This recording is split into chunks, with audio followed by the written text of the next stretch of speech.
Nigeria go to court where our judiciary did not become the way it is because Dele said anything. Incidentally, I believe about 2 years ago, when Justice Ariwola was appointed acting CJ, this question you have asked of me tonight was probably a mirror image of the same question Dr. Ruben Abati asked of me about Ariwola and what effect he might have, what changes we might expect from the judiciary. I told him at the time that I didn't expect anything to change. Just as I'm telling you as well, right here and now, that I expect nothing to change. The Nigerian judiciary is the way it is because that is the way the system needs it to be for the system to function. Mr. Farotimi, there are those who know Justice Kekere Ekun and who will refer to Justice Kekere Ekun in this manner. They say Justice Kekere Ekun is incorruptible and comes with the highest level of integrity. Would you be fair to have referred to Justice Kekere Ekun in the manner in which you have referred to her? Our person has been. You have made reference. Listen, my brother. Persons make up systems, but essentially, this is not about persons. I don't have a personal experience of Justice Kekere Ekun, so I cannot speak to a person, but I can speak to the institution that she is heading.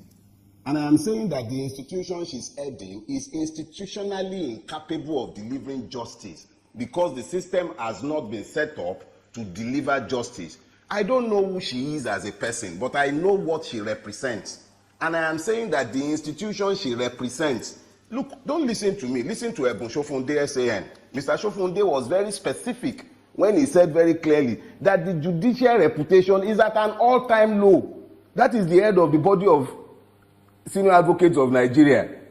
Not me. I'm even a retired lawyer. I'm not a seasoned lawyer. Don't worry. It actually makes more sense for everybody to believe that I should not be taken seriously since I kukuma come across as a madman. So don't worry about me. Let's listen to the likes of Ebun Shofunde. Let's listen to, I forget this justice name, the one that retired from Niger State.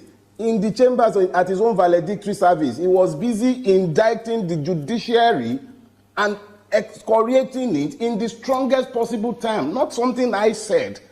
So when I say it, maybe the irreverent manner that I might adopt in delivering the truth without bothering to sugarcoat it might come across as shocking, but I am not saying anything that we all are not aware of. Our judiciary is a reflection of the society that we have managed to build, debased, debauched, completely acculturated to abnormalities. It does not deliver any justice. We are only fooling ourselves. How do you talk about justice in a situation where you spend over 5 years in court, at the High Court, over 5 years before you are even heard? I have cases involving me as a person, personal cases where I had grievances against state agencies and I sued, and I've been in court for like 4 years in one case. My matter has not been heard in 1 day. We've never been called to open our case. And yet, if that is not corrupt, what is more corrupt? Justice delayed is justice denied. Ariwola is still sitting there at his valedictory saying bye-bye and is talking about delaying justice. Who causes it? Yeah, and this is the manner in which I summarized your book. It's an easy read. I probably read half of it on the plane from Lagos to Abuja, and just about 100 pages or so.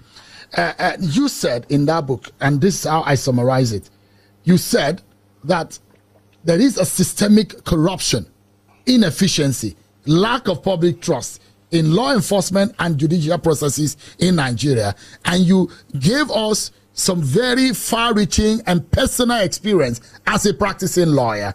In fact, what bothered me is the names that you dropped and the names you mentioned, which I know can put you into legal trouble, and which I know that you're a man of, you're a troublemaker yourself. Sheon, let me explain something to you. Yeah. In law, the truth is an absolute defense against libel. Whether that libel is civil or criminal libel, the truth is an absolute defense.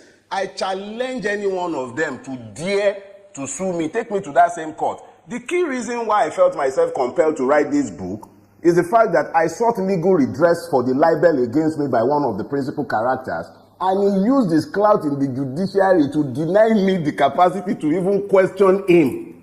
These are heavy. These are weighty allegations. You have They are not accused allegations, they a are former facts. Solicitor General of Lagos State, Lawal Pedro, SAN.